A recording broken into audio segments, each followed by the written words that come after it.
Bienvenue à tous, mesdames, messieurs, et merci de prendre une fois encore le rendez-vous dépistage du Covid-19 au Bénin, les tests plus accessibles gratuitement.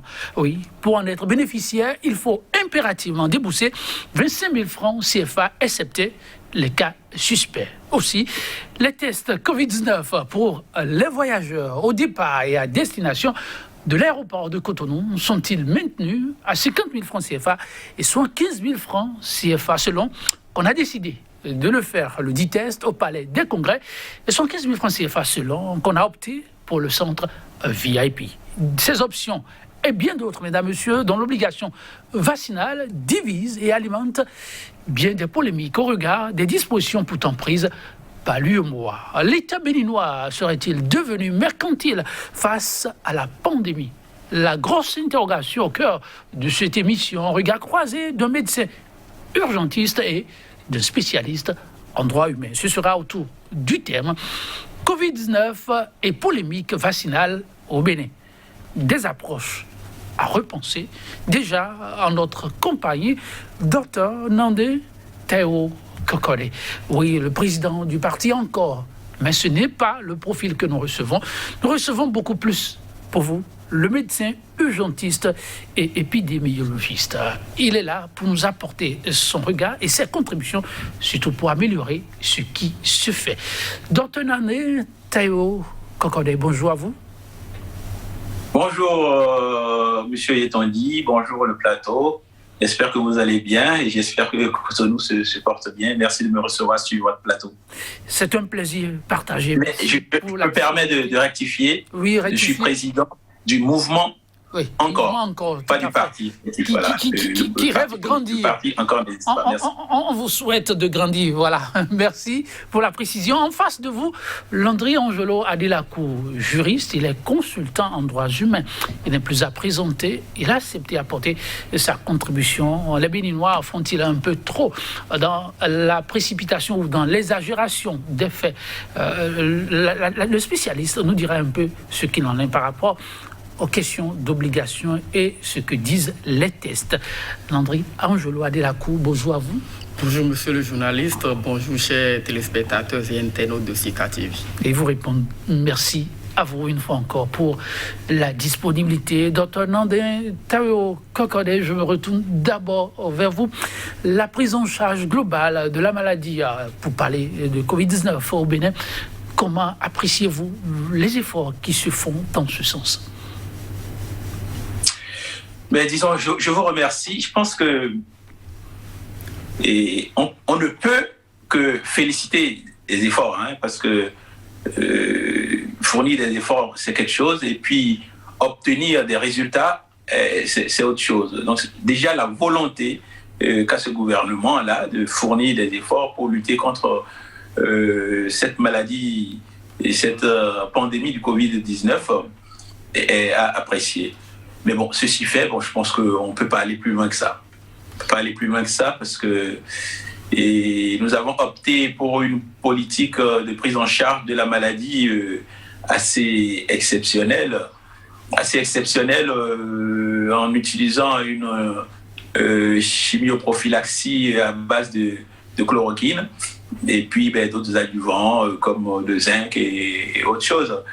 Et nous n'avons, je pense qu'aujourd'hui, nous n'avons jamais eu la possibilité, la capacité d'évaluer cette politique que nous avons mise en place. En tout cas, moi, je n'ai jamais entendu parler d'évaluation. On nous avait promis d'emblée de faire quand même attention à la chloroquine, parce que la chloroquine dans le Covid-19, c'est quand même pris à des doses qui sont des doses supérieures à la normale. Donc à partir de cet instant, il y a un certain nombre de surveillances à faire. Ces surveillances, on nous avait dit, il y a des ECG partout, on pourra en faire. Et pour les cas d'effets secondaires, il y a aussi des choses à faire. Je ne sais pas si tout cela a été évalué réellement chez les patients. Je ne crois pas. Et la dernière chose, n'est-ce pas, c'est que pour les patients graves, il n'y a quasiment aucun centre au Bénin. Et je le dis avec gravité, il n'y a aucun centre au Bénin pour prendre en charge des patients graves. Parce que à l'ADAP, et en tout cas sur le plan médical et purement technique, est disqualifié pour prendre en charge les cas graves de Covid-19. On nous a dit au début de la maladie, en mars et avril, qu'on aurait 200 respirateurs, on aurait plein de matériel en tout cas. Je ne sais pas où sont ces matériaux-là. Nous avons fait confiance à ce gouvernement. Nous avons fait confiance en la capacité du ministre de la Santé de savoir que la santé humaine est importante, l'homme c'est important, et que on n'allait pas mélanger la politique à la santé. Je pense qu'à la fin aujourd'hui, en tout cas avec l'arrivée du virus, du variant Delta, je pense qu'on se rend compte largement qu'il y a eu beaucoup de politique et très peu de prise en charge sérieuse, en tout cas de programmes de prise en charge sérieuse de la Covid-19 au Bénin. Enfin, je dis écoutez, chacun prend comme il veut. Hein. Ok. C'est parce que je suis avec vous, parce que j'ai l'habitude de dire le Covid-19. Okay. Merci. C'est le spécialiste qui parle. C'est vrai que tout n'est pas parfait, mais les autorités ne manquent non plus de rassurer. Des efforts seront continuelle afin que le grand nombre puisse avoir satisfaction, surtout de ces cas graves dont vous parlez, docteur Tayo Kokode. Il y a désormais une unité qui serait en train d'être mise sur pied pour que les cas dont vous parlez puissent être plus sérieusement pris en charge. Et merci pour ces contributions. On est là pour apporter un plus à ce qui se fait. Non, mais quand vous dites d'emblée une unité qui serait en train d'être mise en place, mais c'est là la gravité de l'affaire. Là, nous sommes à près de 2 ans du début de cette pandémie. Et en matière de planification médicale, c'est prévoir qui est le plus important. On n'attend pas d'être au cœur de la crise pour courir. Et c'est là qu'ils ont échoué. Et c'est là qu'il faut avoir le courage de leur dire que, quel que soit ce qu'ils vont nous dire, leur politique sanitaire par rapport au Covid-19 est un échec complet sur le plan médical, sur le plan de la planification médicale. Et le dire, ce n'est pas être contre eux, parce que nous avons fait un serment avant de devenir médecin, nous signons un contrat. Le premier contrat que nous signons avec le patient, c'est de ne pas mettre sa vie en danger. Ce n'est pas le sauver, c'est primum movens non nocere, ne pas mettre sa vie en danger. Et ne pas mettre sa vie en danger, c'est planifier. Et la personne qui est responsable de la planification de la santé au Bénin, c'est le ministre de la Santé qui a la dérogation du président de la République. C'est-à-dire que c'est le chef de l'État qui donne dérogation au ministre de la Santé. Et dans cette affaire, dans les pays qui se respectent, depuis qu'on est en train d'entendre parler de morts par-ci, par-là, et qu'il y a... Enfin, on y reviendra. On y reviendra, mais on aurait pu déjà interpeller le ministre de la Santé. Donc, quand vous me dites... Docteur, s'il vous plaît. On aura mieux, ça me choque un peu. Okay, on vous comprend une fois encore, c'est le regard du spécialiste. Et on comprend, on doit être préoccupé, mais en même temps, est-ce qu'il ne faut pas reconnaître qu'on est en plein avec ce nouveau variant dont vous parlez et qu'on sait qu'avec la première phase de ce virus vécu au Bénin, le Bénin, c'est presque honorablement sorti d'affaires, et qu'en termes d'évaluation, qu'on peut s'accorder encore un peu de temps pour évaluer. Docteur Nadin Kokode, vous permettez, non? Qu'en termes d'évaluation... Monsieur Yetongi, est-ce que vous pouvez me donner la preuve que le Bénin s'en est bien sorti? Vous savez, il ne suffit pas d'aller sur les antennes pour dire nous nous en sommes bien sortis, il y a des gens qui nous envient. Les chiffres que les autorités ont envoyés. Et quand on parle de médecine, on parle de statistiques. Quand on parle d'épidémiologie, on parle de chiffres. Quels chiffres nous avons aujourd'hui pour démontrer que le Bénin s'en est bien sorti? La chimioprophylaxie que nous avons mise en place, est-ce que nous pouvons dire aujourd'hui, sur telle quantité de patients béninois qui ont été pris en charge avec cette chimioprophylaxie, voilà tel nombre ont fait tel effet secondaire, tel nombre sont morts, tel nombre se sont grattés parce qu'ils ont des progrès, tel nombre ont eu des tachycardies. C'est ça, c'est à partir de ces éléments précis qu'on peut dire que le Bénin s'en est bien sorti. On ne peut pas se permettre de faire de la politique avec la médecine. Je le répète, la médecine, c'est quelque chose, c'est un bien précieux pour le patient. La santé, c'est un bien précieux. En tout cas, la seule façon de dire qu'on s'en est bien sorti, ça ne peut être que des chiffres. Et ces chiffres, nous les attendons. Nous les attendons, c'est vrai. Et les autorités les ont promises. Ça ne sera sans doute pas tarder, mais fait actuellement grand bruit la question du test et les vaccinations qui s'en suivent. Nous avons, comme je le précisais, le juriste et consultant en droits humains, Monsieur Adelakou. Oui, beaucoup de réactions par rapport à la question du test. Aujourd'hui, c'est la question de la gratuité qui fait dresser des cheveux sur la tête. On vous a vu aussi presque horrifié sur cette question. Et qu'est-ce qui vous dérange ? Merci, monsieur le journaliste. J'avoue qu'après l'intervention du docteur, je suis davantage conforté dans ma position, et laquelle consiste à croire que nos gouvernants, quand bien même essaient de faire quelques efforts en ce qui concerne la sécurité sanitaire de nous tous, n'ont pas su véritablement prendre les mesures nécessaires. Et quand on revient à la gratuité, comme vous le demandez, et nous l'avons toujours dit ici, qu'il est important que ceux qui nous dirigent aient à cœur de donner un visage humain à la gouvernance. Donc la gouvernance ne peut pas être faite au Bénin aujourd'hui en dehors de l'humain. Et donc, quand vous voulez prendre des politiques, quand vous voulez élaborer vos politiques publiques, il est important que l'on puisse baser les politiques publiques sur les droits humains. Donc, une approche basée sur les droits humains.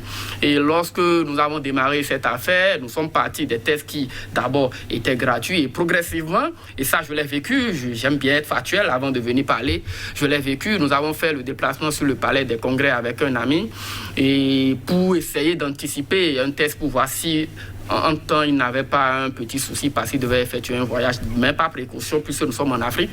Et on va là-bas et on nous dit que non, désormais que le test ne se fait plus comme ça et que c'est sur ordonnance. Waouh, ça c'est une première information, on ne l'avait pas. Je vous parle d'il y a à peine 2 semaines.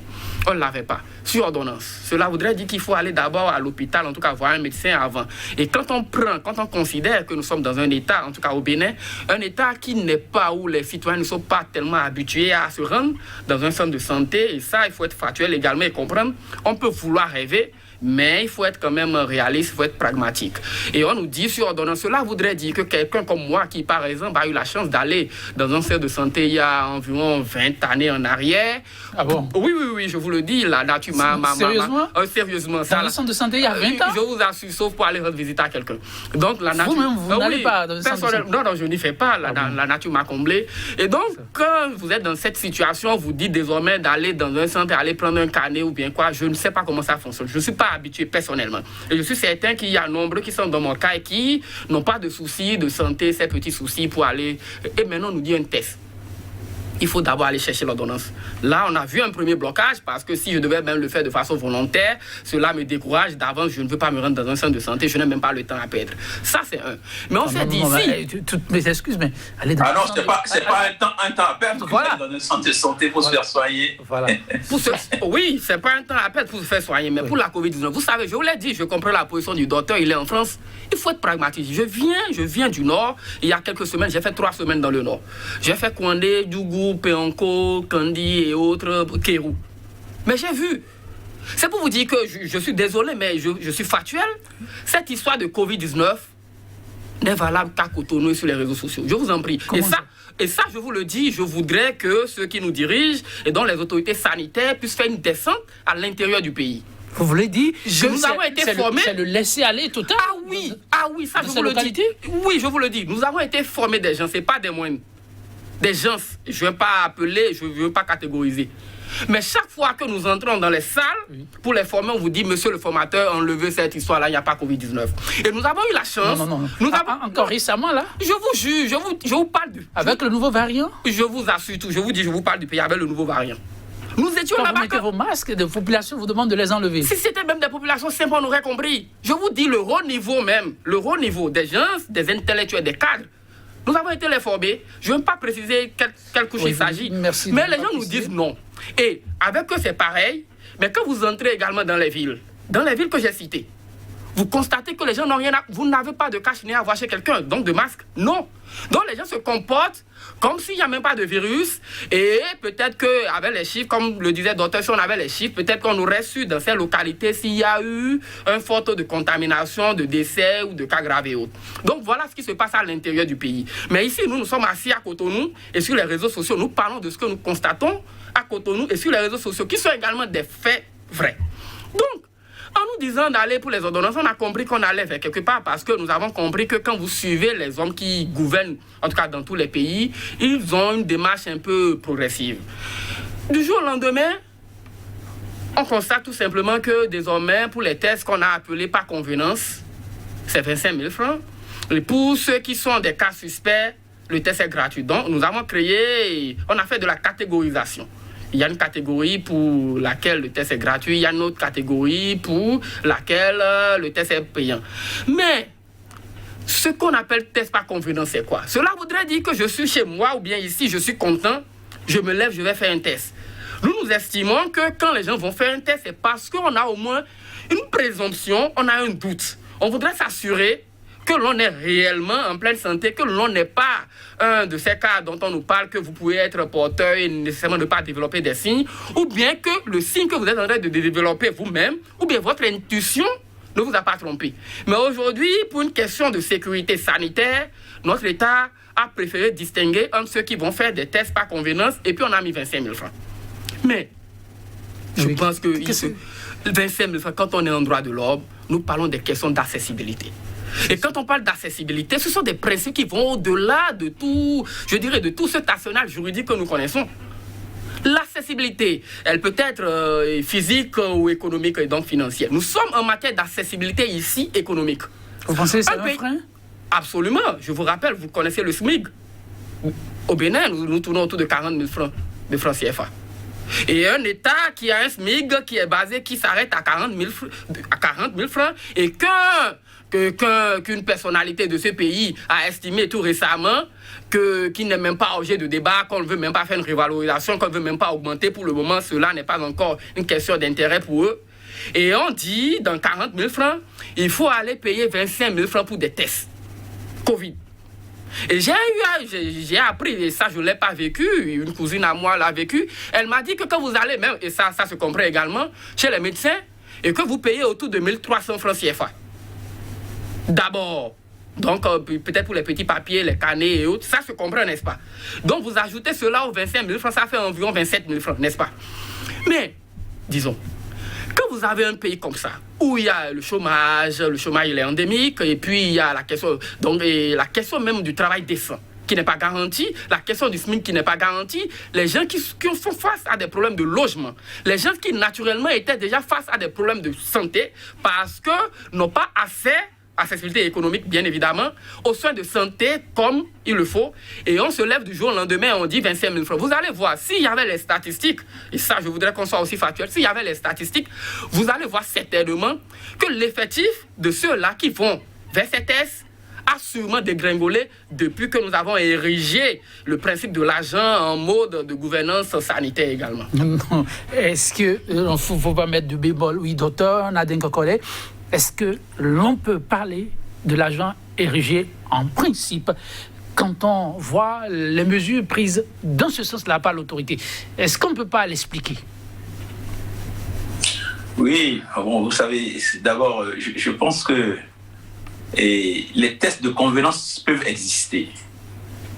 Les tests de convenance peuvent exister, il faut qu'on se dise la vérité, parce qu'on n'est pas là non plus pour se mentir.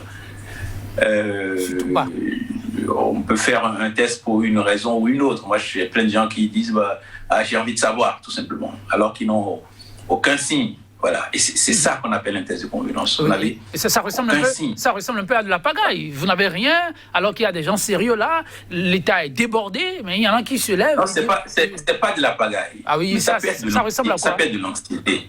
Ça s'appelle de l'anxiété. Ah, ok. Voilà. Donc, médicalement, ça s'explique. Et oui, ça s'appelle de l'anxiété. Donc, c'est au médecin vers qui vous allez de vous rassurer. Okay. Et de dire, au vu de tel nombre de choses, je vous ai examiné, vous n'avez aucun critère qui puisse faire que votre test soit positif. Donc, nous n'allons pas faire un test et gaspiller des sous à notre État. Alors, je pense qu'on peut être d'accord là-dessus. Si je résume, avant votre néanmoins, si je résume, oui. On peut continuer par laisser les citoyens aller vers ces centres, mais à côté, pouvoir avoir un dispositif d'accueil pour les écouter et les rassurer de ceux qui n'ont rien et qui peuvent rentrer. C'est bien ça? Ben non, c'est-à-dire que le système est fait de telle façon à ce qu'aujourd'hui, pour avoir un test, il faut une ordonnance. Si je comprends bien. Oui. Il faut une ordonnance. À partir du moment où il faut une ordonnance, il faut voir un médecin avant. Ce qui serait vicieux dans ce système, c'est si dès le départ, on suppose que le patient qui vient faire le test vient pour un test de convenance. Ça veut dire que le principe sacro-saint de la médecine, qui est de prendre le patient dans sa globalité, de le croire avant toute chose, c'est-à-dire que non seulement vous le prenez en charge, non seulement vous le croyez, mais le premier diagnostic, le diagnostic que vous devez poser, c'est le diagnostic le plus grave pour lui. Donc, si ce principe-là n'est plus respecté et qu'on suppose, moi j'ai beaucoup de patients qui m'ont appelé, mon docteur il a refusé de faire le test alors qu'il était tel signe. D'accord, on ne va pas citer le nom de médecin ici, et c'est des médecins de renom qui font ça actuellement à Cotonou, qui refusent d'envoyer les gens faire le test, mais d'emblée en fait. Donc le patient est suspect d'emblée. Et c'est ça qui le mauvais côté. Et ce mauvais côté-là est dû à la pédagogie aussi. C'est-à-dire que nous sommes dans un pays, en réalité, comme l'a dit M. Adela tout à l'heure, où les gens n'ont pas l'habitude. Ils n'ont pas l'habitude d'aller chez le médecin ou de payer et de payer ces grosses sommes. C'est une grosse somme quand même. Et maintenant, ça, c'est un autre problème. Est-ce que ce test-là vaut vraiment 25 000 francs? Ça, c'est un autre problème. Est-ce que c'est réellement un problème? Est-ce que c'est réellement un problème? La polémique s'entend-elle autour de cette question? Non, c'est aussi, parce que, en fait, les dépenses publiques, c'est ça aussi, mais comment nous allons faire pour... C'est-à-dire que ces tests-là doivent être à prix coûtant. Ils doivent être à prix coûtant. C'est-à-dire que si on doit vraiment faire payer le gars, faire payer un patient, il ne faut pas que ça dépasse le prix de base. Il ne faut pas faire de bénéfice là-dessus. Alors que lorsqu'on regarde ce qui se passe autour de nous, on sait que le Bénin surévalue le prix des tests. On le sait très bien. Et pourquoi ils ne veulent pas revenir en arrière? On n'en sait rien, parce qu'on a l'impression qu'eux, ils vont s'approvisionner, j'en sais rien, dans le pôle Nord, dans une tour d'ivoire, et que je ne sais pas. Voilà. Oui. Donc, en définitive, il ne faudrait pas que nos collègues médecins, dans l'application de ces tests, pensent que les patients soient suspicieux. Les patients ne doivent pas rechigner à aller voir les médecins pour se faire prescrire les tests. Et les médecins ne doivent pas avoir peur, quelles que soient les pressions qu'ils ont. S'il faut prescrire, il faut prescrire les tests pour que les gens aillent se faire tester.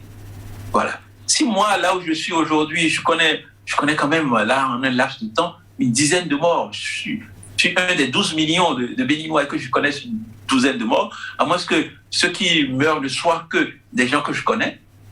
C'est les chiffres dont on nous parle sur le nombre de morts, là, et ça doit être largement au-dessus. Et quand j'écoute M. Adela, mais ce qu'il dit dans l'entrepays est vrai. C'est-à-dire que lorsque vous vous baladez dans le Bénin, les gens, quand vous sortez, quand vous dépassez, j'allais dire Calavi, là, même à Boycon déjà, c'est fini. Les gens n'ont pas conscience de cette maladie. Et ça revient à la première question que vous m'avez posée par rapport à la prise en charge de la pathologie dès le début. Parce que lorsque vous rentrez dans une épidémie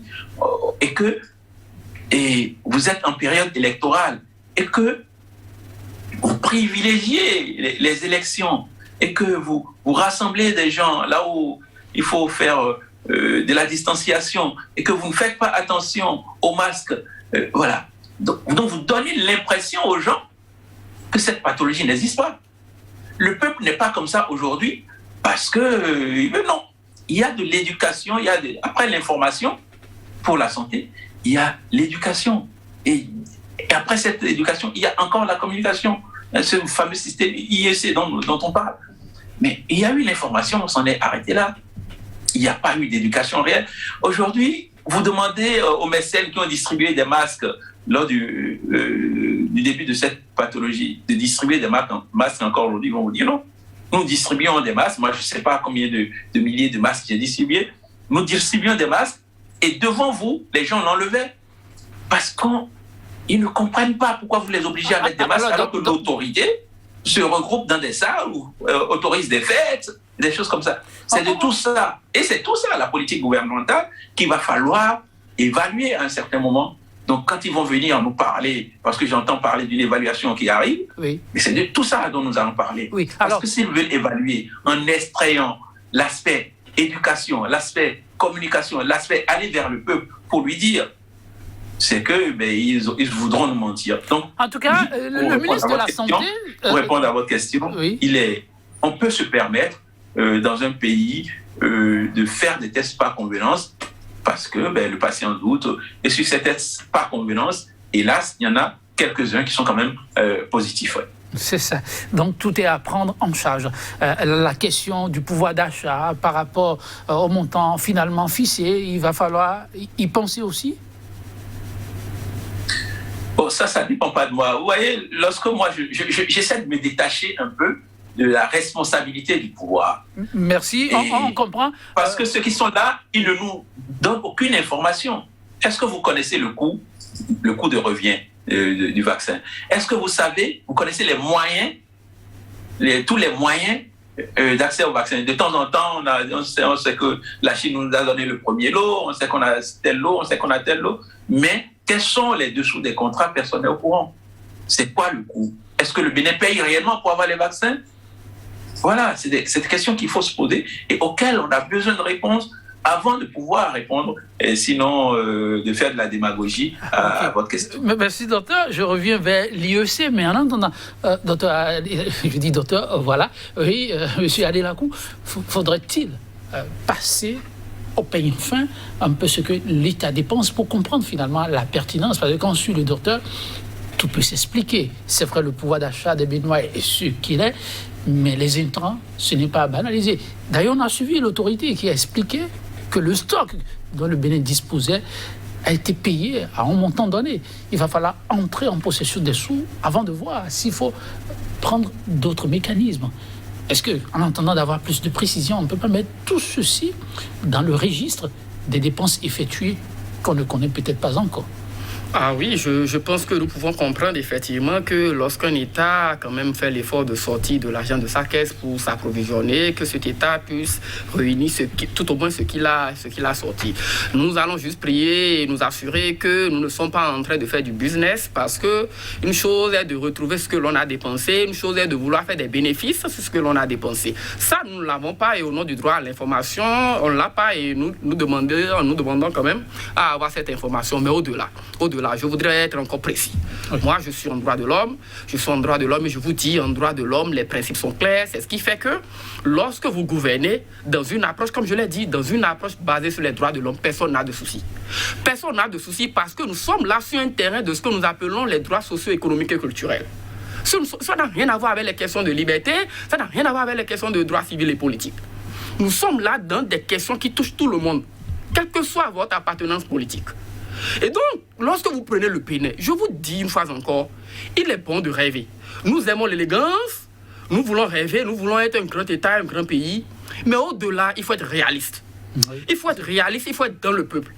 Et quand vous êtes dans le peuple, vous comprenez. Quand vous ne comprenez pas, vous prenez des politiques qui ne s'arrêtent qu'à Cotonou. Et dans certains quartiers de Cotonou encore, je vous en prie. C'est de cela il est question. Quand vous faites le tour du Bénin, quand vous allez au contact des gens, vous vous rendez compte que les mesures que nous prenons seront, c'est-à-dire carrément ineffectives. Parce que les gens n'ont pas le pouvoir. 25 000 francs pour faire un test de Covid, une pandémie que des gens ont du mal à accepter. C'est-à-dire les gens ont du mal à accepter son existence. Ils ont du mal à reconnaître que la pandémie existe. Or, la pandémie existe. Et vous trouvez qu'il est normal de venir dire à ces gens-là qui sont déjà des incrédules, bon, ils ont raison, qui n'y croient pas, de sortir encore 25 000. Le peu de gens qui croyaient vont essayer de se sortir d'affaires et dire, bon, comme c'est 25 000 francs. Non, c'est de cela il est question. Est-ce qu'aujourd'hui, après avoir fait la promotion du hautement social à l'investiture du chef de l'État, le Bénin est en phase avec cette promotion en nous disant, quelques mois après, de payer 25 000 francs pour de supposés tests de convenance. Je vous en prie, je ne suis pas épidémiologiste, mais nous parlons d'une pandémie. C'est-à-dire, nous parlons d'une pandémie. Nous ne sommes pas en train de parler de je ne sais quelle maladie comme ça, ou le paludisme, que chacun peut se lever et faire ce qu'il veut. Encore que les statistiques nous montrent que le paludisme est la maladie qui tue plus en Afrique, et même au Bénin. Mais on nous dit... Faut pas faire d'amalgame, hein. Oui, j'en viens, vous allez y revenir tout à l'heure, vous êtes spécialiste du domaine. Donc je vous le dis, moi je ne suis pas épidémiologiste, mais je vous dis, en droit de l'homme, nous sommes en train de parler d'une pandémie, et là, nous sommes en train de parler d'une question d'ordre public sanitaire. C'est de cela les questions. Nous ne pouvons pas avoir la même approche, la même lecture. Vous pensez qu'il faut revoir le coût pour que le grand nombre puisse y avoir...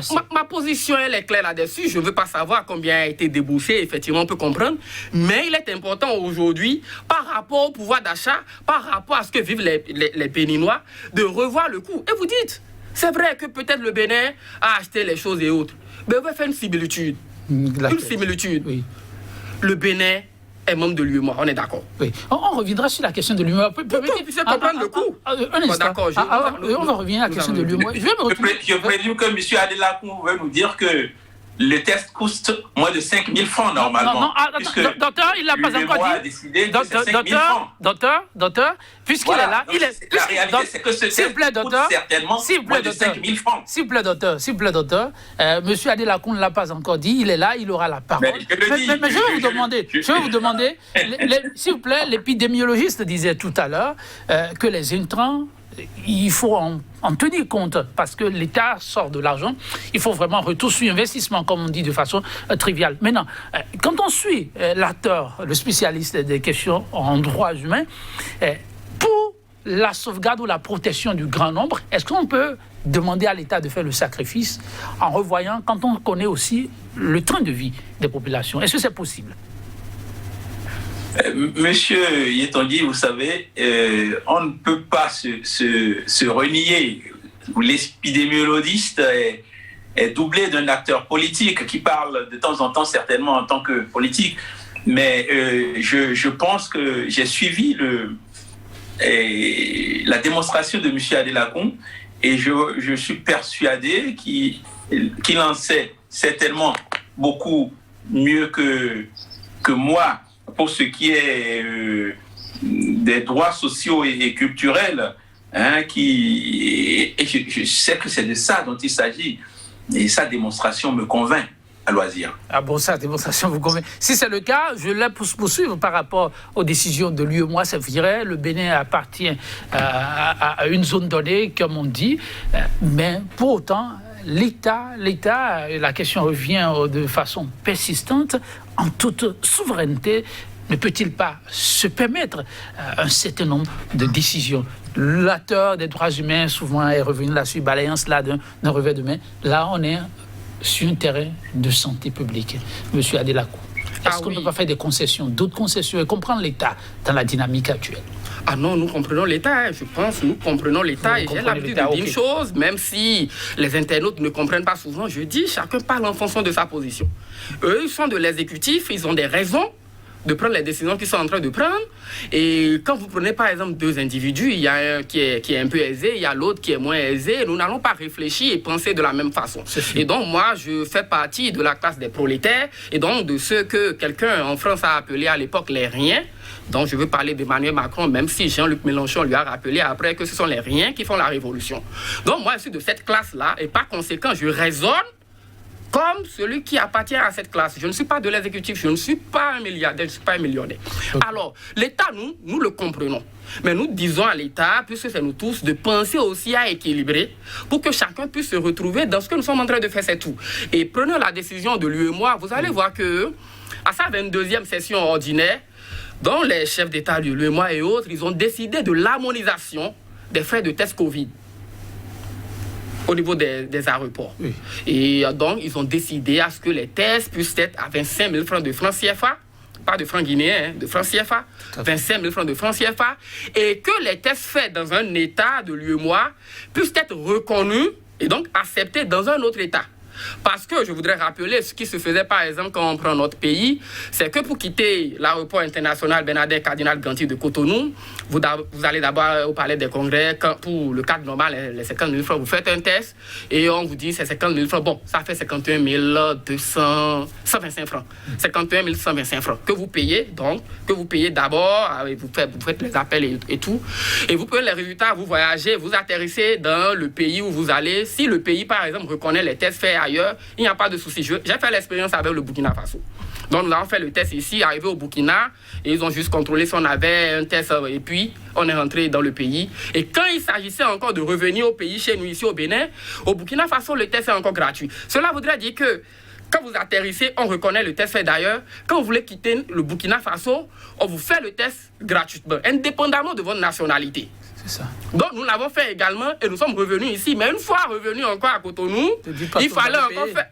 Ah ben, nous avons payé. Il fallait encore faire d'autres tests à Cotonou, quand bien même on avait le test du Burkina Faso. Même quand vous arrivez à l'aéroport, il n'y a même pas un dispositif pour contrôler si vous avez un test venu d'ailleurs ou pas. Le dispositif, c'est un dispositif qui vous conduit directement dans la salle où on doit faire les prélèvements et puis tout ça là. Et puis après, on continue au niveau du palais des congrès. Donc, c'est ce qui a été fait. Ce qui fait qu'en tout et pour aller au Burkina Faso qui est à côté parce que l'on a pris par l'aéroport, nous avons payé 102 000 francs, 250 francs CFA.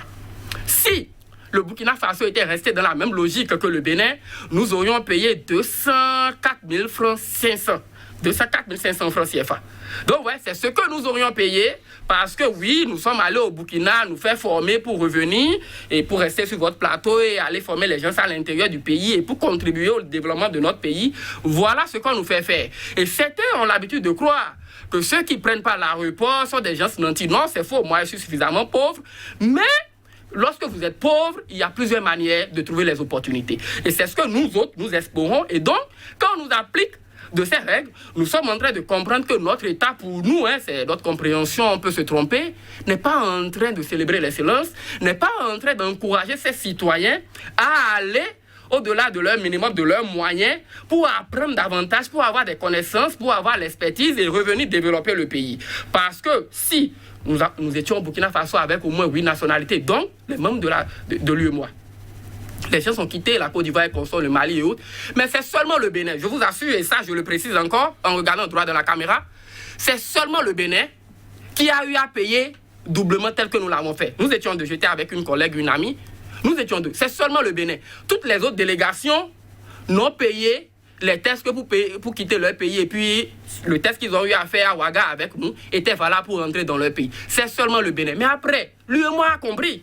Et a dit qu'il faut harmoniser. Le Bénin est parti quand même à cette communauté de principes et de valeurs qu'est l'UEMOA. Donc, ils ont décidé ensemble de mettre cela en œuvre, je pense, bien début juin. Mais le Bénin, bizarrement, dans la droite ligne, c'est un peu triste, hein, je le dis ainsi, dans la droite ligne de ce que nous sommes en train de constater depuis un certain temps, le Bénin a préféré ne pas s'aligner pendant que la Côte d'Ivoire, pendant que le Mali, pendant que la Guinée et bien d'autres États de l'espace ont pris des mesures, ont pris des décisions pour dire désormais chez nous, les tests sont à 25 000 francs et que les tests faits ailleurs plutôt sont quand même valables, sont reconnus chez nous conformément à la décision de l'UEMOA. Pendant ce temps, le Bénin est resté là à traîner les pas et nous avons suivi par exemple le secrétaire général adjoint du gouvernement et porte-parole par ailleurs du gouvernement et dit que oui, que le Bénin n'est pas en train de jouer aux petits rebelles et que le Bénin finira par se ranger, par prendre la droite, mais pas respecter cette décision que lui-même il est allé s'asseoir là-bas et prendre avec ses compères. Oui.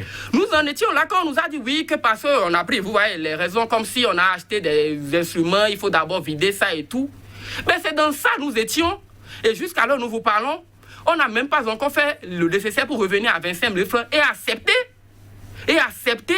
la reconnaissance des tests faits ailleurs. Mais pendant ce temps, on nous dit qu'à l'aéroport international de Cotonou, désormais, que oui, c'est les 50 000 francs et pour VIP. VIP, il faut le dire que ça existait également. Ça existait, vous savez, moi je ne suis pas riche, donc je ne pouvais pas le faire. Ça existait, ça permet d'aller vite et dans certaines conditions les plus agréables. Donc, on nous dit désormais c'est cela et on dit désormais que impérativement, avant de venir à l'aéroport international de Cotonou, il faut d'abord avoir payé soit les 50 000 francs, soit les 115 000 francs.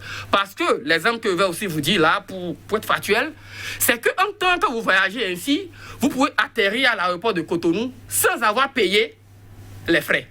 Et arrivé à l'aéroport, vous avez la possibilité de payer, ou comme vous avez la possibilité de sortir de l'aéroport et de payer après, de toutes les façons, votre passeport, quand même, est convoyé là où ça doit être convoyé. Donc, vous voyez, mais aujourd'hui, on a dit rigoureusement, il faut payer, il faut payer. Et après, on est allé de là maintenant pour aller dire que test par convenance, il faut payer 25 000 francs. Oh, c'est 25 000 francs. En réalité, c'est ça, on devait prendre, ça dit, ce qu'on a fixé là-bas, on devait prendre et ramener au niveau de l'aéroport et des frontières pour dire désormais, ce n'est plus 50 000, 115 000, ce n'est plus test obligatoire. Quand vous faites un test en Côte d'Ivoire, vous venez, c'est valable. Quand vous faites un test aux États-Unis, c'est valable. Mais le Bénin, jusqu'alors, nous vous parlons, la décision de l'UEMOA est là. Le Bénin n'est pas en train de respecter parce que, entre-temps, le Bénin n'a pas appris à respecter les dispositions de la Charte africaine, n'a pas appris à respecter les décisions de l'Union africaine, n'a pas appris à respecter les décisions et donc le Bénin est fidèle à sa logique et par conséquent, le Bénin est en train de se rebeller contre l'UEMOA. En tout cas, c'est le regard du spécialiste en question de droits humains. Docteur Nadine Kokode, pensez-vous qu'il y a vraiment possibilité de faire autrement? Est-ce que les spécialistes en question de droits humains ne font pas plutôt eux-mêmes dans la rébellion? Non, mais ils ne font pas dans la rébellion. Le Bénin est un État voyou. Non, s'il vous plaît. Non. Et c'est pas moi qui le dis. Non, c'est pas moi qui sérieusement. le dis. C'est pas moi qui le dis. C'est le président de la République, le président Patrice Talon, qui le dit. Que le Bénin est un État voyou. Parce qu'un État, dit le président de la République Patrice Talon, qui ne respecte pas les dispositions internationales est un État voyou. Je ne le dis pas dans les mêmes mots que lui, mais c'est lui qui le dit. À partir du moment où vous dites ça, et que vous avez le pouvoir, et que vous faites la même chose que ce que vous reprochez aux autres, c'est que nous sommes dans un État voyou. Et ça, il faut le reconnaître, que le Bénin est un État voyou qui ne respecte pas les dispositions internationales. Et aucune disposition internationale, que ce soit la Cour africaine des droits de l'homme et des peuples, que ce soit l'UEMOA. Mais pourquoi nous faisons ça? Parce que, je l'ai dit à l'entame de mes propos, le Bénin ne respecte pas l'humain. Le ministre de la Santé ne sait pas que c'est des humains qu'il a à sa charge. Et cet État-là, ce pays-là, ne pense que fric. Et c'est pour ça, c'est-à-dire que je ne suis peut-être pas forcément tout à fait d'accord avec M. Adelakoum. Mais c'est vrai, en matière de santé publique, il n'y a pas à être riche ou à être pauvre. En matière de personnes, que vous soyez multimilliardaire ou le plus pauvre, vous savez, vous avez quasiment le même kilomètre de vaisseau à l'âge adulte, et quasiment le même nombre de neurones, si vous savez les utiliser correctement. Vous avez les mêmes organes. Il n'y en a pas qui ait un organe de plus que l'autre, sauf s'il est mal formé. Et c'est ce qu'il faut oser dire à ceux qui nous dirigent, qu'ils ne nous respectent pas. Ils ne respectent pas les 12 millions de Béninois. Parce qu'ils ont la possibilité d'aller se faire soigner ailleurs. Non, le chef a refusé cela. Il ne faut pas, parce qu'on a la possibilité d'aller se faire former ailleurs ou soigner ailleurs, faire ce qu'il ne faut pas. Monsieur Kokode, s'il vous plaît, vous avez des contributions à faire. Quelles peuvent être ces contributions? Vous êtes en train de me dire que nous arrivons à la fin, là. Tout à fait. Ouais. Et sur ces contributions, pourquoi pas clôturer? Parce qu'il est question de parfaire ce qui se fait déjà. Non, mais écoutez, je pense que le temps est allé très vite parce que j'aurais bien voulu qu'on parle et aussi bien de ce qui se passe. Vous l'avez annoncé, de la vaccination, des patients, oui, mais on a été surpris par le temps. On y reviendra. Par exemple, après les injections, et les gens en parlent beaucoup. Oui. Et puis, on dit que ce n'est pas possible. On dit que ce n'est pas possible, alors qu'on sait très bien aujourd'hui qu'un vaccin comme le Janssen, il y a des études qui existent depuis quelque temps, il y a 0,03%, je pense, de décès quand même, dû à ce vaccin, chez des personnes qui ont eu ce vaccin et qui n'ont eu qu'une seule dose. Les études sont toujours en cours.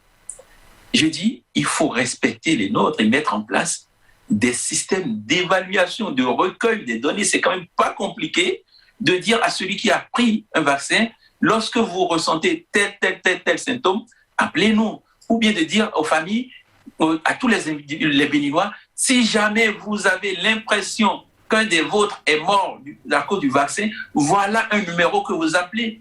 Parce que le système qui est en place pour dénoncer, il est trop lourd. Il faut que votre médecin accepte de faire la dénonciation, ou il faut que vous puissiez aller chez le procureur pour dire que j'ai un doute. Et on rentre dans une procédure de doute qui est longue comme le bras du fait de la fameuse loi du 3 février, la loi 2020, 37 du 3 février. Cette loi qui les autorise aujourd'hui aussi, vous en avez parlé tout à l'heure, à nous obliger, en tant que soignants, à aller nous faire vacciner. Ça ne s'est Docteur, merci d'avoir été des nôtres. Nous comptons sur votre disponibilité pour la suite de ce plateau, pourquoi pas. Merci pour votre contribution et merci aussi, chers téléspectateurs, pour la compréhension. On compte sur la disponibilité de M. Adélakun pour un autre plateau. Mais pour aujourd'hui, on va s'en arrêter là. En queue de poisson, oui, mais recevez ça ainsi. Oui, bien.